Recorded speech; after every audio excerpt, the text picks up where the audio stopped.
All right, hey everybody. Thank you guys for being concerned about my video that I posted when I got thrown off the clock when I was 8 months pregnant with this princess that's sitting next to me. I still work at the post office, okay? So I got thrown off the clock when I was 8 months pregnant. I filed an EEO and they were reaching out to me. But I don't know, I wasn't responsive. When a lady kept calling, trying to figure things out and help me go through the process,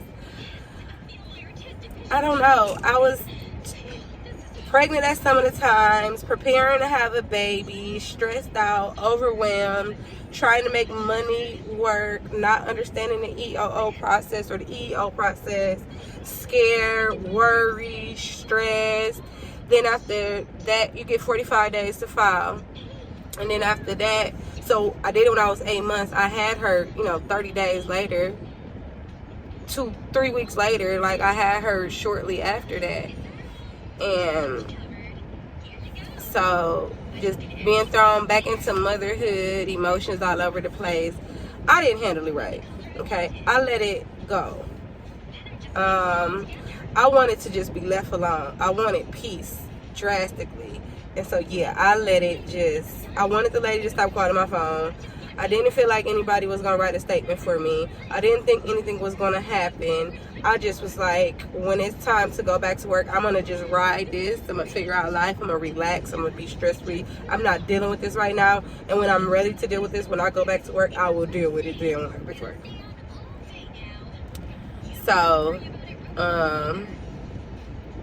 that's what I did. Like, I just was not in the mood. And I did not deal with it when I should have. I could have been compensated. I was not thinking about the bigger picture. I didn't understand the EEO process. I didn't know if I really had a foot to stand on or anything like that. I didn't know. I didn't think about it. I did not want to think about it. I didn't want to deal with it. So I didn't deal with it. And recently, and they don't tell us how the process go. They don't tell us our rights or anything like that. So I ain't never sued nobody. I ain't never been to court. I ain't never been sued. I ain't never had to do with real legal issues. I try to avoid legal issues like that. So I was uncomfortable with the legal issues. I was uncomfortable with dealing with it. I just wanted to be left alone. And then I was pregnant. So really everything just was too much. So, they just got cars moving. They backing up, turning, rolling around. I mean, it's just cars moving all over the place around here. I'm at this tire shop getting my tires done. But, so just recently, now it's been 4 years. 4 years later, I go on our website and I started taking classes because I kind of want to see if there's other jobs in the post office to do, because being a carrier, trying to have a baby, it's just very stressful, and I'm just really tired of being stressed. I'm really tired of working at the post office, but I'm sticking it out because that's my job, It's what pays my bills. But, so I started taking classes to see if there's other things in the post office that I can do. And the class told me about the EEO process. And I was like, where the fuck was this class at? Excuse my language, but where was this class at 4 years ago when I was pregnant and I needed to know all this useful information? It gave me so much useful information, and I was just so mad at myself for not believing that I had rights, not believing that I should stand for my rights, for not trusting the EEO process. I put that video up. Back then I didn't get a lot of attention from it, or people wasn't reaching out and telling me giving me different ideas. And you only get 45 days. So even if 45 days, and then finally one person tell me something, I'm like, oh yeah, I filed the EEO. But I didn't know that I only had 45 days to file the EEO. The lady stopped reaching out to me. I'm trying to care for a new toddler. I'm trying to make sure the bills are still set. I'm not getting paid for none of the time off. Another thing that I should have known while I was pregnant is to get Aflac insurance, or like disability insurance, they would have paid for my maternity leave. I didn't get paid for my maternity leave, so I throw off the clock 2 months earlier, a month earlier. I didn't get paid, and then the 3 months that I stayed home with her, 4 months, until I felt mentally able to get back to work and ready to go in there and see if I even had a job still standing there, because my job didn't even reach out to me. They just left me alone. They didn't reach out to me. But when I got thrown off the clock, it was like I went into the office. The new manager was there. She told me that I wasn't in uniform, and I said, well, I'm pregnant. I can't fit any of the uniform clothes. Like, I don't know who you are. I didn't know she was the new manager. At that time when she was talking to me, I'm like, but I told my manager that she knows what the situation is. And she proceeded to continue to tell me, well, you know, she's the new manager, and I need to be dressed in regular clothes, and I can't come in here anymore with regular clothes on. And I'm like, listen, lady, I'm pregnant, and it's been working all this time. They don't have pregnancy clothes, whatever the case may be. And she continued to argue and debate with me in front of my coworkers, in front of everybody, telling me, don't touch that, don't touch that. Telling me that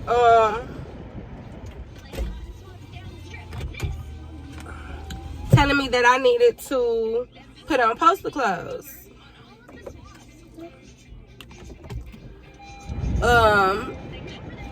In front of everybody. And I'm like, sweetie, I don't have no poster clothes. Huh? Yeah, don't touch that. Oh, yes. Don't touch that, don't touch that, don't touch that. Because the car gonna fall, that man gonna get us. She continued to tell me that I needed to get poster clothes. I'm like, I don't own any. I'm like, I'm 9 months pregnant. I'm about to be off on maternity leave in a minute. Like, I shouldn't even be here now. I done worked all the way up. I'm 8 months pregnant. I done worked all the way up to now. So I'm trying to explain to her. She like, no, there's no excuses. And I don't know who allowed you to do this. Go get your union steward. You ain't gonna be in here with, you know, wearing whatever you want to wear. That's against postal code, postal policy. Just yelling at me and just said all of this stuff. So she said, go to the office. I'm not going to nobody's office. I'm not getting, no, she told me to either go to the office or get off the clock. Now, mind you, this 4 years ago, so my story a little bit. But I don't know if she told me to go to the office or to get off the clock. Or you're going to get thrown off the clock. Whatever happened after the words was exchanged made me feel like I was thrown off the clock, or not to come back to work till I had appropriate clothes. So, was I literally formally thrown off the clock? I wasn't formally thrown off the clock. I didn't get thrown off the clock paperwork. I didn't get none of that because I didn't go to the office to get any of that, because I stopped talking to her because I shut down. I was emotionally drained. I was not ready to deal with the situation, and I went home and I cried. The union reached out to me. The management reached out. Nobody reached out to me and told me what to do next. I just felt discriminated against in that moment. So I didn't go back to work until after I had the baby. Didn't get any paperwork, discipline paperwork. I didn't get nothing. Oh, my princess is not scared. She ain't scared now. Okay, I needed to throw this in there. I forgot to mention that Ariel was born during Texas snowvid. So we had a horrible snowstorm in Texas the day before I had my C-section appointment. And our house flooded. Like, we were one of the people whose water pipes busted. The whole house flooded. The power went out for hours. So it was just a horrible day before. I almost wasn't able to go and have her, but luckily I was able to get in, and the doctors still let me come in and have her, even though like emergency blood and stuff wasn't able to get delivered to the hospital in case of emergency. But that was the risk that I was willing to take. So yeah, I just needed to mention that because that was really a stressful time period. Okay, so to pick up where I left off at on my last video, I just want to acknowledge the fact that I was pregnant during COVID. So that being pregnant during COVID, like in the middle of it, it brought its own set of stressors, and I felt extremely alone. I didn't have a big support system. I had my pregnancy from my family, so I didn't have them there to support me, and that was my own personal choice. I wanted to give her up for adoption, and that's like a long story, and I'm not saying it's the right thing to do or the wrong thing to do. Clearly I wasn't able to go through with it, but just everything that I was going through in life at that time, and just working at the post office, I didn't think that it was a good setup to bring a child into it. This pregnancy was not planned. It wasn't nothing that I wanted at all.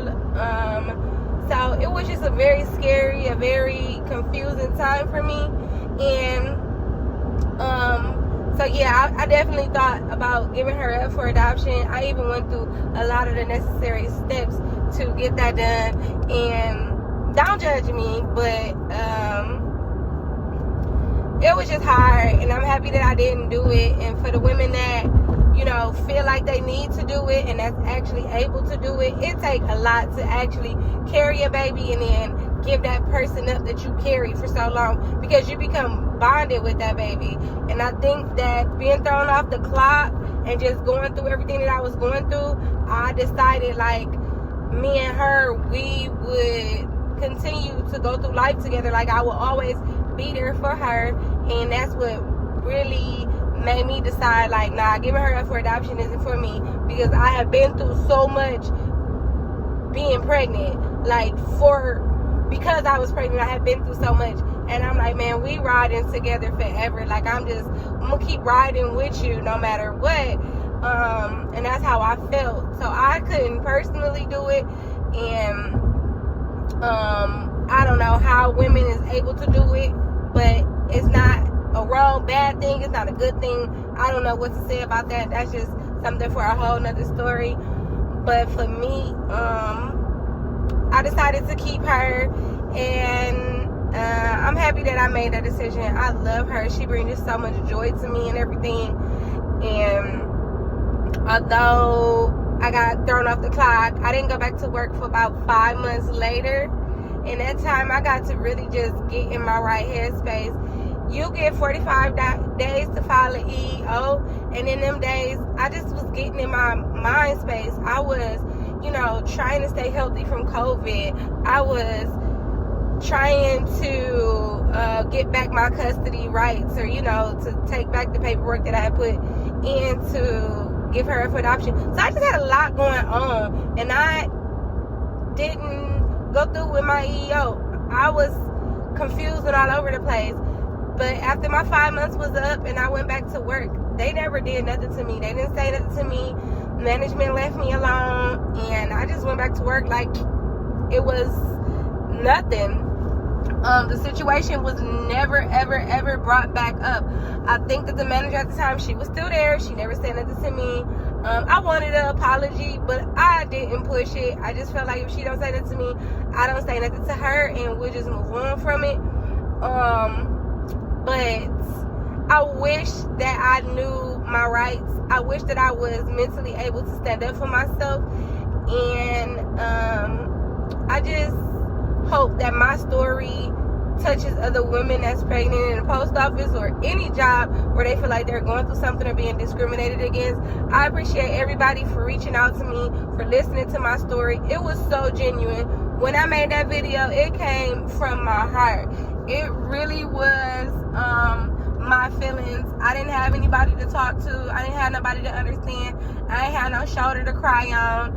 I was dealing with a lot, and so I just pulled my phone out, and, you know, I just wanted to tell the world.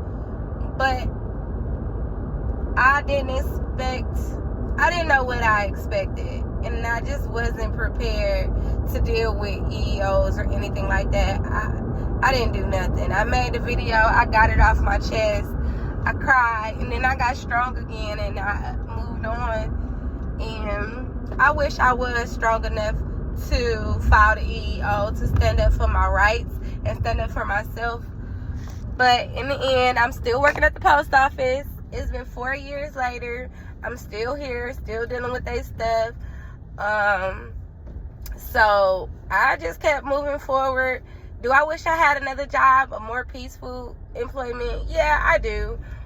But this job is providing for me. The drama still is around. The management still is, EEO still need to be filed for different reasons, and discrimination is still there, and, all of the negativity. But I know that if I'm ever put in a situation, I will stand up for myself. If I see other carriers that's put in a situation, I would try to be there for them, like I needed somebody to be there for me and to encourage me to stand up for myself. But I appreciate everybody for giving me that strength, for reaching out to me, for showing me love, for crying with me, for having empathy for what I was going through, because I'm telling you, it was genuine. And I can't even watch the video because, in a lot of ways, I'm a little bit embarrassed. But, that was my truth in that moment. And I had to just own it. And that's how I felt. And it was very hurtful. I wish I was strong enough to have done something different. I do, y'all. I really wish I could have filed that EEO. I went 5 months without getting paid when I only had to really go 3 months. You know what I'm saying? I added that extra stress on myself, where the post office added that extra stress on me for absolutely no reason. And I wish that didn't happen. But that's life. It's life. So I just want to thank everybody, and hopefully this clarified things and gave y'all an update. My princess is happy, and she's such a bundle of joy, and I just want to give her the world, because she really gave me the world. That time off and being thrown off the clock and being able to just re-evaluate life, everything happened for a reason. And that was the reason. It made me consider life. So hopefully that cleared up some things. If you have any other questions or comments or concern, hopefully they're positive. But trust me, I can deal with the negative stuff right now. At this point, I ain't weak no more. So yeah, just leave me a comment. And good luck to everybody. Cheers to everybody. And be safe. Enjoy the world. Spread love, kindness. And thanks for consistently watching my video. Make sure that you guys subscribe. Support me that way, please, and thank you. Have a good one.